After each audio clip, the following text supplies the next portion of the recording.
With today's affirmation in the Apostles' Creed, we run up against our old friends/adversaries, the Marcionites and the Gnostics. Recall that both of these groups denied the value of earthly, physical existence, believing that the whole point of Jesus' ministry was to free us from physical existence and restore us to some imagined spiritual existence. Against these groups, we say boldly, I believe in the resurrection of the body. Hello, I'm Stuart Baskin, pastor of First Presbyterian Church of Tyler, Texas, and this is your daily devotional for Monday, July 10th, 2023.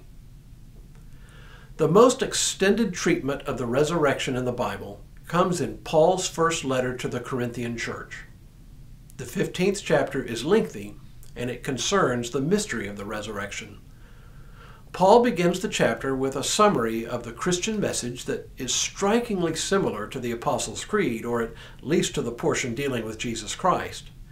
He took it to be of first importance, quote, that Christ died for our sins in accordance with the Scriptures, and that he was buried, and that he was raised on the third day in accordance with the Scriptures, and that he appeared to Cephas, then to the 12.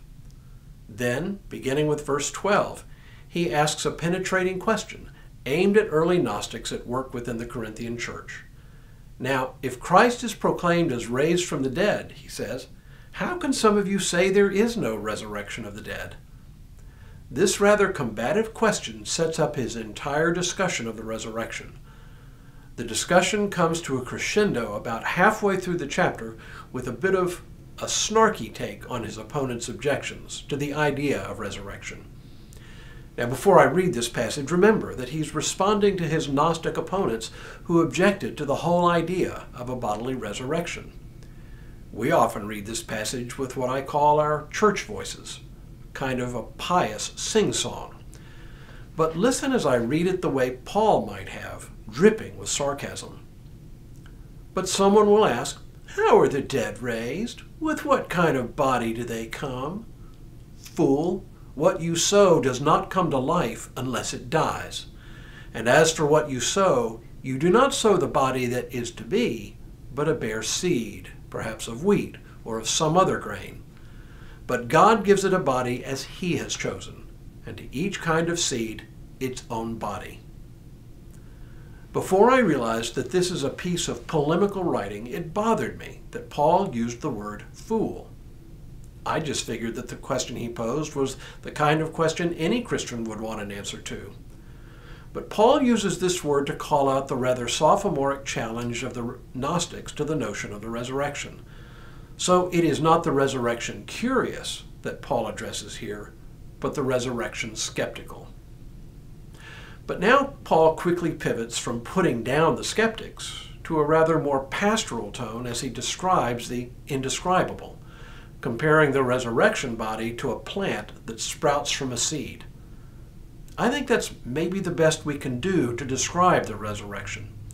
None of us has ever seen a resurrected body, so the best we can do is resort to metaphors and images, as Paul does. What you sow, he says, does not come to life unless it dies. By this, he refers to the way we plant seeds in the ground, much the way we bury our dead. And as for what you sow, he continues, you do not sow the body that is to be, but a bare seed, perhaps of wheat or of some other grain. All of which is to say, we have no idea what our resurrected bodies will be like. Will we even look remotely like we do now? I have no clue, really, and no one else does either. But just because we do not know what our resurrected bodies will look like doesn't mean we cannot claim our faith in it. It simply remains in the realm of the mysterious, of things hidden from our eyes now, but which will be revealed to us in good time, in God's time. The idea of the resurrection of the body is a bold statement that what God has created in this material, if corrupted world, is ultimately good.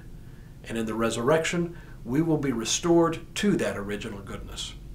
It is a repudiation of any notion that this material body is bad or evil, a repudiation of the notion that we are ultimately destined to some spiritual realm free from material existence.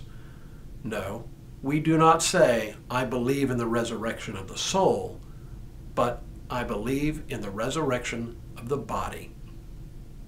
I just hope my resurrection body is a little better than the one I have now.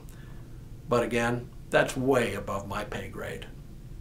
Tomorrow, life everlasting. But for now, may God continue to bless you and keep you in all that you do this day and in all the days ahead.